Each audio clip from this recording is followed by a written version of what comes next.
जी sir, बताया कि lockdown 20 अप्रैल के बाद किन किन लोगों को छूट है लॉकडाउन में। देखिए, इसमें बड़े स्पष्ट निर्देश हैं कि किन किन को छूटे है। मेडिकल से संबंधित सभी सुविधाएं पहले जैसी रहेंगी, जिसमें अस्पताल वगैरह ये हैं या इनको छूट दी गई है। केवल कृषि उपकरण, इसमें लोगों को बहुत कन्फ्यूज़न हो रहा है और उनके सुधार के लिए सुबह 7 से 12 बजे छूट दी गई है। लेकिन इसमें ये देखने में आ रहा है कि ऑटो पार्ट्स वाली दुकानें, पंचर वाली दुकानें, बैटरी वाली दुकानें, ये भी सब कृषि उपकरण अपने आप को कह के खोल के बैठ गए हैं। कुछ लोग इसमें केवल पाइप रखे हुए हैं और वो भी कृषि उपकरण खोल के बाकी दूसरी चीज़ें बेच रहे हैं, जिससे कि शहर में कन्फ्यूज़न का वातावरण हो रहा है।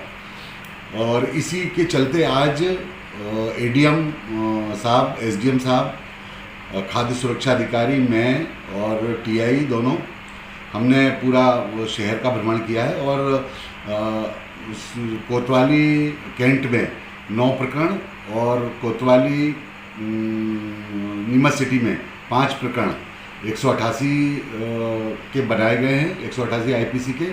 साथ ही 27 गाड़ियां जब्त की गई थी, जो बाद में जुर्माना देके उनको रिहा किया गया है। हम लोगों से अपील करते हैं कि कन्फ्यूज़न ना रखें। जैसे बोरा गली में कई लोगों ने अपनी जनरल स्टोर की दुकान खोल ली थी, इसके बाद कई प्लाईवुड की दुकान खुल गई थी। एक सज्जन है, उन्होंने जूते अपनी, उनके पास अलाइनमेंट का काम है, उन्होंने अपनी अलाइनमेंट की दुकान खोल ली थी। किसी ने प्रोविजनल स्टोर खोल लिए थे। तो जो इसके बड़े स्पष्ट निर्देश हैं और उसी स्पष्ट निर्देश के अनुसार ही सब लोगों को चलना है। हम जनता से ये अपील करते हैं कि अभी इतने दिनों तक अनुशासन का परिचय दिया है, तो आगे भी ऐसे अनुशासन का परिचय दें और अपना मैक्सिमम टाइम निकल गया है। इसी तरह यदि अपन संगठित होके और कोरोना वायरस के विरुद्ध अपने घरों में ही रहेंगे तो हम इससे ज़रूर निजात पा जाएंगे।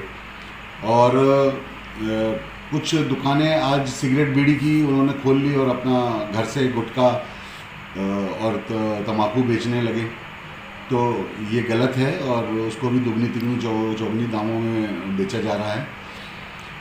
तो जो जो चीज़ों की छूट मिली है, जिस जिस तरीके के निर्देश हैं, उसी तरह के निर्देशों का अक्षरश पालन होना चाहिए। फल सब्जी, आटा की चक्की, अंडा चिकन की दुकानें ये 7 से 12 बजे तक। पेपर हॉकर जो है 7 से 10 बजे तक। हाईवे पे कुछ चिन्हित ढाबे किए गए हैं, वो 2-2 किलोमीटर बाद वो उनको चिन्हित कर लिया गया है, वो ढाबे खुले रहेंगे। दूध डेयरी और घर दूध देने वाले सुबह 7 से 12 और शाम को 5 से 8 बजे तक। मीडिया, डीटीएच और केबल चालू रहेगी। इलेक्ट्रीशियन, प्लम्बर, मोटर सुधारने वाले, ये इसमें भी कन्फ्यूज़न है। इसमें कई लोग अब दुकान खोल के बैठ गए हैं। केवल इनके जो सुधारने वाले हैं उनको दिन में 8 से 12 की छूट है, वो घर पे जाके जिसको सुधरवाना है उसको सुधरवा सकते हैं। सारे धार्मिक आयोजन, शादी, सारे के सारे सामाजिक समारोह, ये सब बंद हैं। थूकने पर भी पाबंदी लगाई गई है सरकार द्वारा। और सबसे आखिरी में सभी को मास्क लगाना अनिवार्य है और सैनिटाइज़र का उपयोग करना अनिवार्य है। सर, ऐसे में तो जो बाइक सवार है, जो 2 घूम रहे हैं, एक नियम लागू हुआ सर, हाँ, उसको उल्लंघन करने वाले इसमें बहुत स्पष्ट निर्देश है कि कोई भी व्यक्ति 4 व्हीलर और 2 व्हीलर का प्रयोग नहीं करेगा। यदि किसी को अति आवश्यक कार्य से जाना है तो वो एक मोटरसाइकिल पर एक सवार केवल, और 4 पहिया पे एक ड्राइवर और एक उसमें पैसेंजर, केवल इसी को अलाउ किया गया है। यदि इससे ज़्यादा बैठेंगे तो हम चालानी कार्रवाई निरंतर जारी रखेंगे। सर, अभी तक के कितने वाहनों पर पुलिस द्वारा कार्रवाई हो चुकी है? अभी आज ही करीब 27 से अधिक वाहनों के ऊपर कार्रवाई की गई है। हम नहीं चाहते ऐसे मुश्किल वक्त में लोग परेशानी में आएँ, इसलिए हम लोगों से अपील करते हैं कि अपने घरों पे रहिए, लॉकडाउन का पालन कीजिए और जितना भी छूट दी जा रही है केवल उसी अनुसार मतलब नियंत्रण में रहिए।